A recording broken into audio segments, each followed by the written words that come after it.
eh, nababasa na natin, batay sa mga galaw nila, sa mga bibig nila, na yan pong conviction na kailangan 16 na boto ng mga senador, ay hindi nila makukuha yun.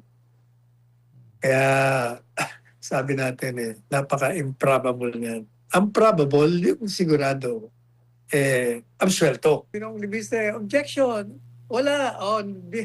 Hearing none, wala daw objection, kahalata. Kitang-kita mo na may objection.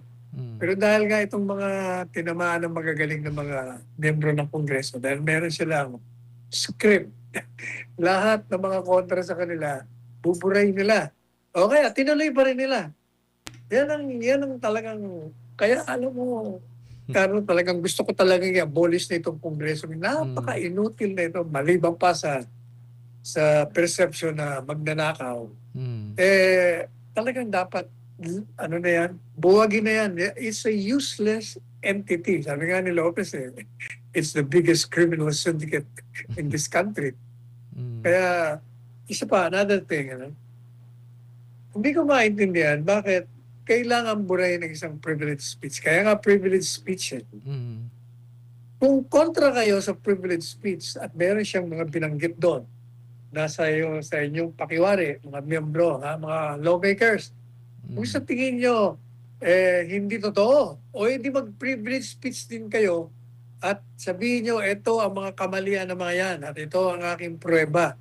Para yung taong bayan nakikita kung sino ang nagsasalita. Hindi mo pwedeng i-delete. Kasi pag pinapadelete mo yan, ibig sabihin, baka totoo.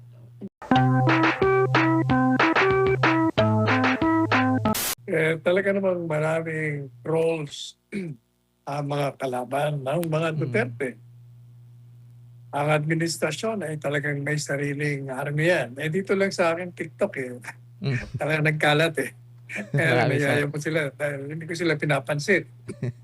Talagang yan ang layunin niyan para siraan ng siraan, pagbigay ng mga hindi totoong balita, to mislead, and to besmirch the reputation of Inday Sara and former President Duterte. At saka tama yung sinasabi niya. Sabi ng kanyang ama, talagang yung politika, madumi yan. Madumi. Kita mo, pati asawa niya, isinama na. Asahan na po natin yan. Pero, ang taong bayan naman habang tumatagal, ay nagiging matalino sa kanilang pagsusuri. Lalo na yung mga Gen Z, dumarami sila. Ito yung mga bagong henerasyon, mga edukado, na hindi mo mabubola. They can see through the pretense, the hypocrisy, at ang mga pagbabalat kayo ng maraming mga politiko ay alam nila. Kaya nababana ako na mukhang meron na naman tayong pag-asa dahil dito sa mga Gen Z. Saka yung nauna pang mga millennials. Hindi ka-taka-taka na wala ng pera ang gobyerno. Ninakaw nga, di ba? Ilang bilyon ang ninakaw nila. Kaya yung BBM, nagbibigay ng mga sulat sa mga ahensya, opisina. Nagtatanong sila, may mga savings pa ba kayo dyan? Kasi wala na tayong pera, gamitin muna natin yung mga savings nyo. It's not surprising at all na mawawalan tayo ng pera. Nasa bulsa nga nilang lahat yan Pagkatapos, yung mga nahuli, nasabing isusoli, hindi ko malaman, nangyari sa mga isusoli pera. Mukhang puro salita, puro pahayag, puro press releases lang yata yung naririnig natin. Di ba? Marami na akong beses na nagtanong, nasaan yung sinoli pera? Sinasabi na tumanggap siya, sinoli ba? Wala tayong balita tungkol doon. Para may ilan lang, Attorney Sal, pero compared sa mga nakuha nilang pera, konti lang yun. Saka yung mga tinatawag na freeze ng assets, nasaan ba yun? Ano bang listahan? Parang wala tayong nakikita na ibinibigay sa publiko yung mga freeze assets, for instance, na Romualdez, Mm. may Saldico, at yung iba-iba pang mga involved sa flood control projects. Mabuti nagtatapo na sila ng mga putik nila. Eh, bawat paratang ng isa, Mm. pinasagot naman ng ibang paratang. Parang lumalabas, para pareho sila lumalabag Mm. sa election law. Ang katotohanan naman talagang lahat sila dyan lumalabag. Mm. Ito naman si Libiste, ano pa ito, batang ito mahilig din sa publisidad. Bibigay siya ng privilege speech. Ang dating, kumbaga, inakusahan niya lahat. Nung pinuna siya, umatras naman siya. Kaya yan ang problema sa mga bata. Na hindi muna pinag-aaralan ang kanilang mga pahayag. Mm. Mahirap yung magsasalita ka tapos aatras ka. Hindi, nire-refer ko lang yung ilan, hindi yung lahat. Mm. Pero sinabi mo na nauna pa dyan. Isa pa, ang hindi ko rin maintindihan, kasi napanood ko yung portion na nagsasalita pa itong si Libiste, Mm. nag-o-object kasi may emotion Yes. to delete yung kanyang privilege speech, yung mga parte na nag-akusa siya pero hindi naman niya napapatunayan. Mm. Kaya, so nag-motion yung isa sa kanila. Nag-o-object siya. Is there any objection? Sabi nung Libiste, objection. Wala. Hearing none, wala daw objection. Kahalata. Kitang-kita mo na may objection. Mm. Pero dahil nga itong mga tinamaan ng magagaling na mga miyembro ng Kongreso, dahil meron silang script, lahat ng mga kontra sa kanila, buburay nila. O kaya, tinuloy pa rin nila. Yan ang talagang, kaya alam mo, Carlo, talagang gusto ko talaga i-abolish na itong Kongreso. Napaka-inutil na ito, maliban pa sa perception na magnanakaw. Mm. Talagang dapat, buwagin na yan. It's a useless entity. Sabi nga ni Lopez, it's the biggest criminal syndicate in this country. Mm. Kaya, isa pa, another thing, hindi ko maintindihan bakit kailangan burahin ng isang privilege speech. Kaya nga privilege speech Mm. Kung kontra kayo sa privilege speech at meron siyang mga binanggit doon, sa inyong pakiwari, mga miyembro, mga lawmakers, kung sa tingin nyo, hindi totoo, o hindi mag-privilege speech din kayo at sabihin nyo, ito ang mga kamalian ng mga yan at ito ang aking pruweba. Mm. Para yung taong bayan nakikita kung sino ang nagsasalita. Hindi mo pwedeng i-delete. Kasi pag pinapadelete mo yan, ibig sabihin, baka totoo. Hindi po ba? Kaya kailangan, sagutin mo rin. At kung sa tingin mo naman talagang walang batayan at sinisiraan ka, ang problema, may immunity sila. Pero yung immunity naman hanggang 6 years imprisonment lang ang pwedeng ipalibre. Pag yung krimen mong ginawa ay more than that, pwede ka na i-demanda. Ang siguro magandang kung hindi pa a-abolish ang Kongreso, magbigay kayo ng isang panukalang batas at aprubahan nyo. Taasan nyo ang penalty kung saan hindi po pwedeng ma-exempt ang lawmakers. Kasi sa ngayong prison correctional yan, hindi ka madidemanda. Taasan mo kaya? Gawin mo prison mayor para bago ka magsalita dyan sa Kongreso, alam mo na baka matimanda ka, mag-iisip ka muna at magpiprepara ka. Ang walang pasubali na ang mga sinasabi mo ay hindi totoo. Siguro yan ang pinaka-remedyo dyan. Ayan. Pero ang tanong dyan, Attorney Sal, kung gagawin kaya nila yan. Kasi tanungin mo sila. Mas interesado ako doon sa video. Ano kaya ang nilalaman ng video nyo? At ang laki ng hinihingi para hindi labas. Mas interesado ko doon. Ano kaya kung ilabas nila yan? Tanungin natin si Martin. Martin, ano ba yan? Speaker. Ano ba yung ayaw mong ilabas? O ikaw naman mabanta. Ano ba yan? mas maganda yon, mas yun ang juicy.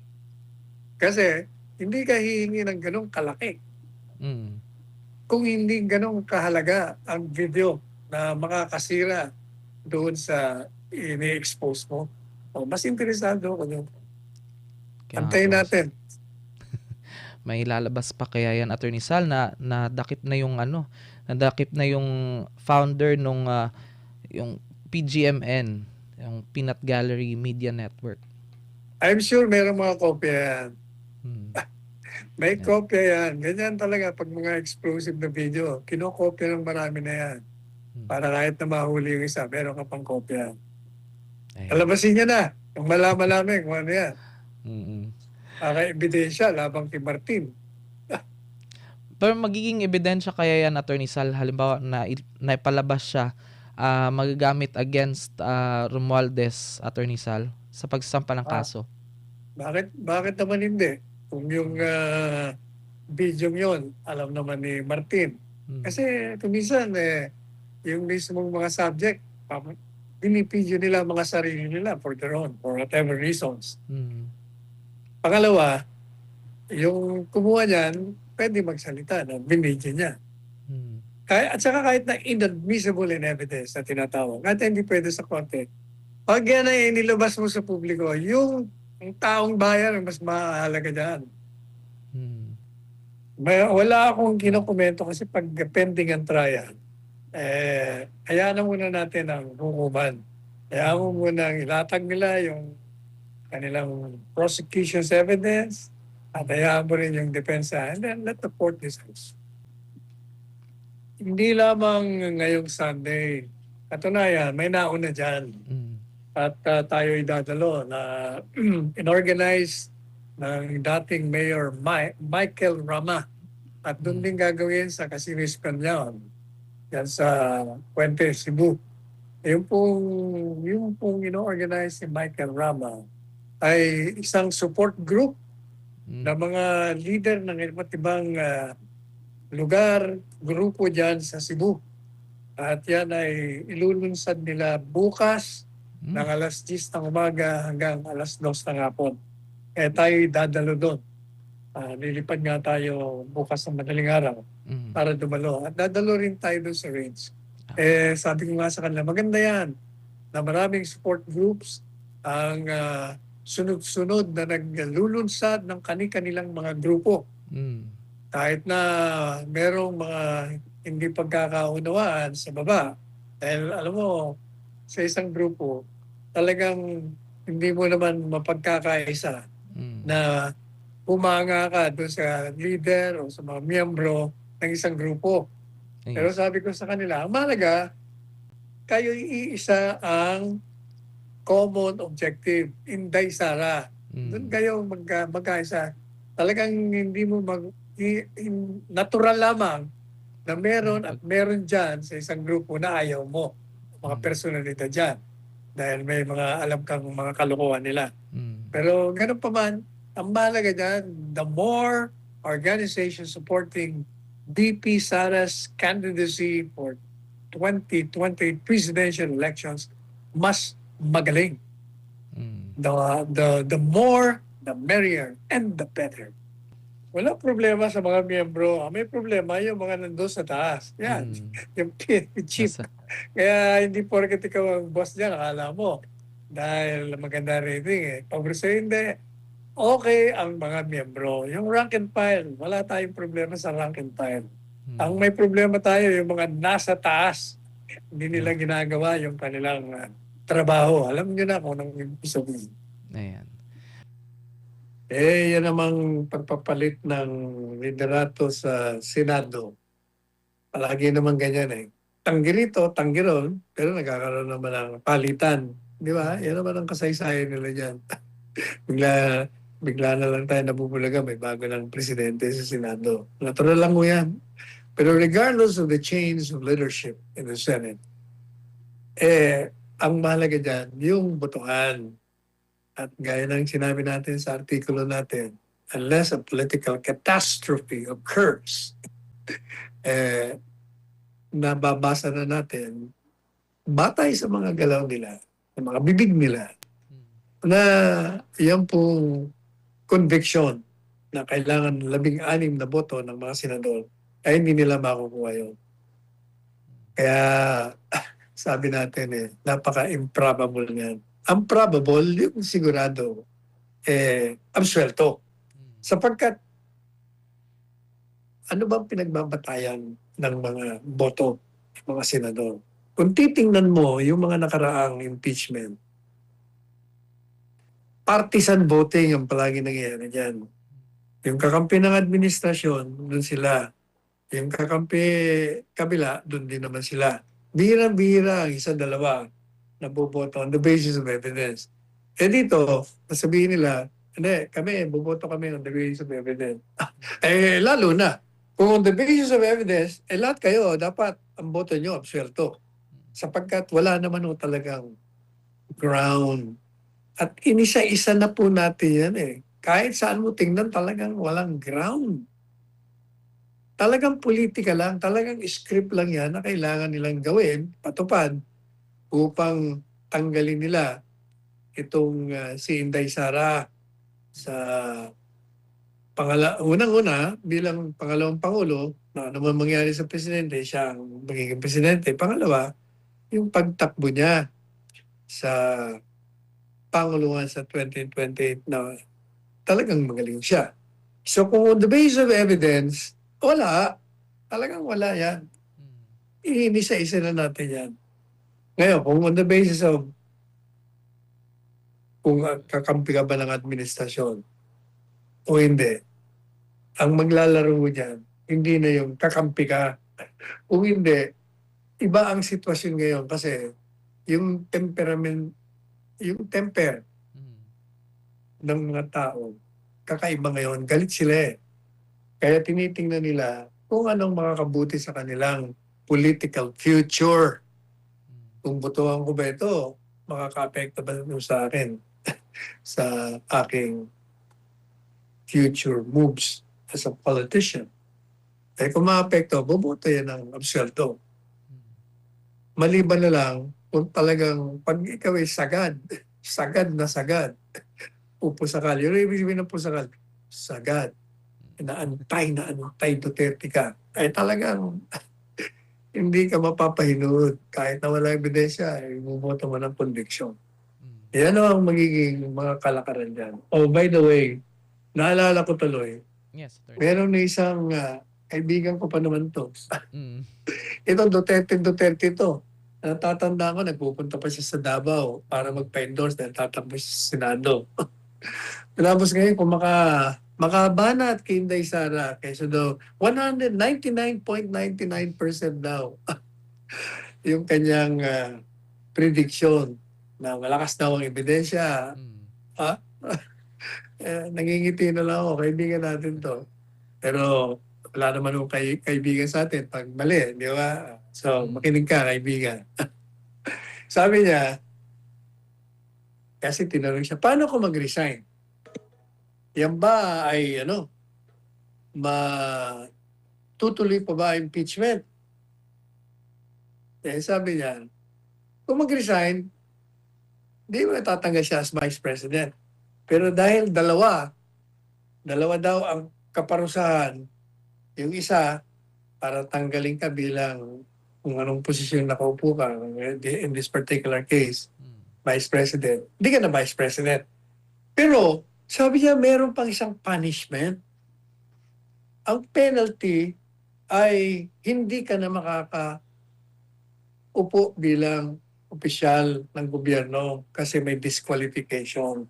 Kaya itutuloy pa rin ang impeachment talaga naman. Ibang klase ka rin, kaibigan. Eto mali ka. Alam mo ba kung bakit? Ang impeachment precisely is to remove you from office. And if you're found guilty, you will be perpetually disqualified. Madalit sabi, the essence of impeachment is to remove you. Penalty lang yung sinasabi na kasama yung perpetual disqualification. Kung ang purpose mo is to remove at nag-resign na, di na-remove na, so paano mo ngayon bibistahan pa yan. Hindi mo pa pwedeng sabihin, hindi, meron pang penalty. Teka muna, kaya nga ka nag-i-impeach para tanggalin eh. So, magkakaroon lang ng disqualification kung may removal process. Idi-demand, mag-ililitis mo, hindi mo na nga kailangan litisin kasi tapos na eh. Ano ka ba? Anong nangyari sa'yo, kaibigan? Ha? Ang tindi ng mga pangangailangan mo ng panahon na kumakandidato ka senador. Duterte ka ng Duterte. Pinagbigyan ka nga eh. Pero bakit ka ganyan? Bakit ka ganyan? Ayun lang. Yun. Ayan, nagtatanong Attorney Sal, sino kaya yung tinutukoy nyo? Nako alam na nila yun dahil nasa dyaryo naman eh, nasa mga social media eh. Lumalabas eh. Nakita ko nga kagabi eh. Nag-tease nga akong pakinggan yung mga sinasabi niya. Talagang kawawa naman itong mga ali ito. O ali. Ayun. May clue na. Ayan, samantala Attorney Sal, pinagsusumite ng paliwanag ng Korte Suprema itong si Senate President Tito Soto III kung bakit hindi siya dapat maharap sa indirect contempt kaugnay nga ng kanyang pahayag noon laban sa isang desisyon ng Korte Suprema. Sa resolusyong may petsang April 8, 2026, inatasan si Soto na maghahain ng komento sa loob ng 10 araw na hindi na maaaring palawigin. Nagugat ang kaso sa petisyong inihain ng grupo ng mga abogado na nagsabing nakakasira sa tiwala ng publiko sa hudikatura ang naging pahayag ni Soto. Matatandaang kinwestiyon ni Soto ang ruling ng Korte Suprema na nagbasura sa impeachment case laban kay Vice President Sara Duterte noong nakaraang taon at tinawag pa itong sad day for constitutional law. Ayon sa mga petitioner, bilang leader ng Senado, mas malaki ang epekto ng naturang mga pahayag sa publiko. Ano pong masasabi ninyo dito, Attorney Sal, na hininga ng pahayag si Senate President Tito Soto ng Korte Suprema? Kung matatandaan po ninyo, binatikos natin yan. Kasi sabi ko, hindi ka abogado dyan. Huwag mo nang pakialaman yung desisyon. Batay dun sa mga legal na prinsipyo. Baka hindi mo naiintindihan yan. Abogado maintindihan yan. Having said that, ano ngayon ang tingin ko dyan? Dinimanda siya. Dahil nakakasira ka sa demokrasya. Kung ginagawa mong, sabi mo kasi, this is a sad day for the Constitution. Mga yakip-iyak niya. Di syempre, yung mga, siguro yung nakinig sa akin, tuwan-tuwa naman sila dahil binanatan ko. Ang tanong ngayon, ano ngayon ang posisyon ko dyan sa, ikinokontempt ngayon siya dahil sa pagsasalita niya. Tatandaan niyo, sabi ko, hindi naman krimen ang iladlad mo, ang kamangmangan mo sa batas. Kaya sabi ko noon, it's not a crime to spread your ignorance. But I will have to criticize you for spreading such ignorance. Pero it's not a crime. You cannot be sued for that. So consistent with that, alam niyo po ang freedom of speech. Malawak yan. Meron mga restriction. Pero hanggat you're not crossing the line, like, ito bang ginawa ni Soto? Sinira niya ang kredibilidad ng Supreme Court. Sinira niya ba ang pagtitiwala ng bayan sa demokrasya? Ito ang sagot ko dyan. Yan alam niyo naman. Kaibigan ko yan, pero binabanatan ko yan. Pag mali.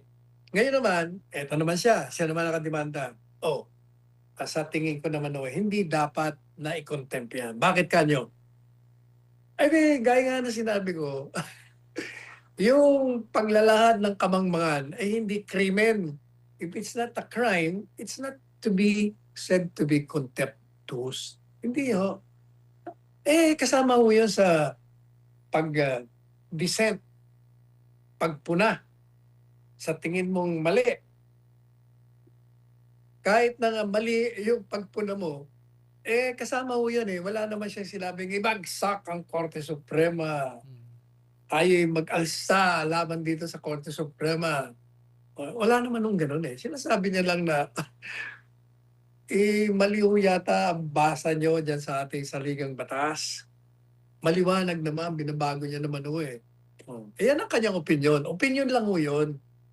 Kaya sa tingin ko, kahit na hindi natin siya gusto sa kanyang mga pagpuna sa mga Duterte, Korte Suprema, ay pagtatanggulin natin siya. Hindi po pwede. Hayaan niyo siya. Let him spread his ignorance on the law. But you cannot cite him in contempt of court. Because if you do that, bakit pa tayo nagkaroon ng freedom? Bakit pa, kasama ho yan eh. It's part of the territory. Pag ikaw ay nasa posisyon, whether ikaw ay justice, presidente, vice-presidente, kongresista, senador, kailangan buksan mo sarili mo na pupunahin ka. Di ba, nung tayo nasa Malacanang, puna rito, wala lang ginawa kundi magpuna. Pero ako, nakangiti lang. Just smile. Though your heart is aching. Ganyan naman talaga. Tanggapin niyo. Sa wake sa Pilipino. Burol. Burol. Burol yan sa heritage. Nagka-aksidente. Nasabay kaming pumasok sa isang chapel ni Martin Romualdez. Di ba, kaibigan din natin yan, mga panahon. Kaya lang, nung yung ginawa niya kay former President Gloria Macapagal-Arroyo, di ba, nabasto si Presidente Gloria at tinanggal niya ng walang kabog-abog. Yung talang ng mga panahon. Idol niya nga yun eh. Kaya binira ko siya. Binanata natin siya sa programa natin. Huwag kang bastos na bigay ka ng paumanin. Madali sabi, hindi yun nakalusot sa atin, kahit na kaibigan natin. Ngayon, matagal na ako kami hindi nagkikita. After that, na ginawa niya kay Presidente Duterte, Presidente Arroyo, inaraw-araw ko sa programa, kinikriticize ko siya. Siguro ilang buwan din natin palagi siya ang nilalabarda natin. Bigla siya nag-text. Nagpasalamat. Sabi niya, salamat, Sal, for always mentioning my name. Nagpapasalamat. Pero actually, binabanatan niya ako. Dahil binibira mo ako ng gusto. Sabi ko, kung hindi pa kita binira, hindi ka matututong mag-text. Dati naman tayo nagte-text, magkaibigan tayo. Mas maganda yung pinupuri kita kung gusto mo yung presidente sa binabanatan kita. Ano rin sabi, yun ang relasyon namin. After that, matagal na ho yun. That must be 2020, bago pa mag-pandemic eh. So ilang taon na kami hindi nagkikita. At yung mga sumunod, ito na sa flood control, nababanggit na naman ang pangalan niya. May mga komentaryo na naman tayo. Tapos one time yata, parang binati niya naman ako ng happy birthday. Nagpasalamat naman ako. So yun lang ang aming komunikasyon for many years. And then, 2 nights ago, nagkita kami. Ano na, Martin, sabi ko. Sir, sabi niya. Tapos, unang-una, nabago ang appearance niya. Dati kasi mataba ito eh. Yes. Saka Jollibee. Jolly good fellow ito eh. Bulero ito na. Bulador ito eh. Yung mapagkaibigan. This time, hindi na ho siya mataba. Pumayat. Ang laki ng pinangayayat niya. Pero bagay sa kanya, he looks younger. Mukha siyang bata. Pero tahimik na ho siya. Hindi na ho siya nagsasalita. Kaupo lang siya sa tabi ko. Magkatabi kami eh. Tapos, dahil nga hindi siya nagsasalita, maliban sabi niya, kinukumusta siya nung pinuntahan niyang kamag-anak ng patay. Sabi niya, maraming problema sa buhay talaga eh. Maraming problema sa buhay. Tapos tinuro niya yung coffin. Mawawala lang yung problema pag nandun ka na. Ibig sabihin, pagpatay ka na. Sabi naman nung kamag-anak nung namatay, huwag naman ganyan. Kasi parang suicide ka. Sabi ko naman, yan ang tawag dyan, eternal peace. Kaya nga, rest in peace. Mm. Anyway, basta tahimik siya. Hindi siya umimik, malungkot.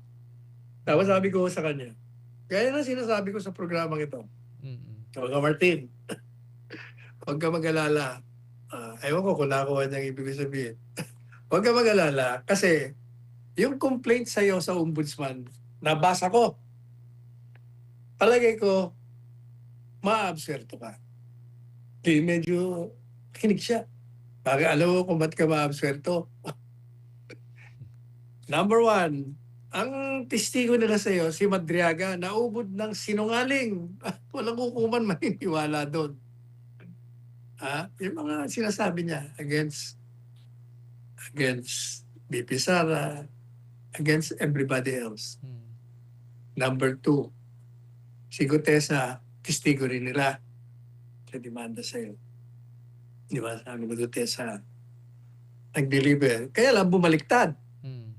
Oh, pag ikaw bumaliktad at gagawin kang testigo pabor sa'yo, ay, masisira na yung credibility ng testigo mo. Hindi na papakinggan yung nauna mo. Mm. Pangatlo, sino pang testigo mo against you?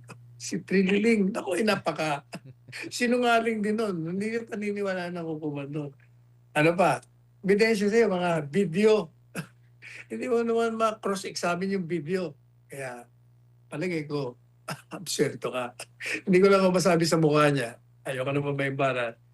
Nakasama ka doon sa moro-moro ninyo. Mm. Kaya ipapile sa'yo at pinail sa'yo ay mahinang kaso para ma-absurdo ka. Makukulong ka lang ng konti, sabi ko. For a while. Sabi, bakit for a while? Kasi, dahil heinous crime, walang bail, pero pwede kang mag-file ng petition for bail. At sapagkat mahina ang kaso sa'yo, bibigyan ka ng temporary liberty. O di, bago ka absurdo, release ka na. Ganyan. Pero ang katotohanan, gaya ng sinasabi ko sa inyo, yan ang aking suspetsya. Mm. Kasi ang maraming nag-iisip ngayon, dingimanda. Ako, ilalaglag na. Lalo pa ako. Sabi ko sa kanya, Mm. alam mo ba ako, Martin, trending yung sinabi mo, I will not go down alone. Ibig sabihin, kung babagsak ka, ang dami mong idadamay. Trending ka doon. Pero pagdating dyan sa kasong yan, maniwala ka. Gaya ng sinabi ko, kasama ka dyan. Kasi hindi ba sabi ko sa inyo, either ilalaglag ka na talaga ng administrasyon Mm. para sila makataka sa pananagutan, or yung administrasyon at ikaw at ang ombudsman, nag-usap-usap na. Kaya may inang kaso ipapal sa'yo para ma-share ka. Para ipakita ko, kita niya naman, we prosecuted him. But the process is clean. Di ba? Mm. Yan. Kaya, naku, ano itong telepolitika novela.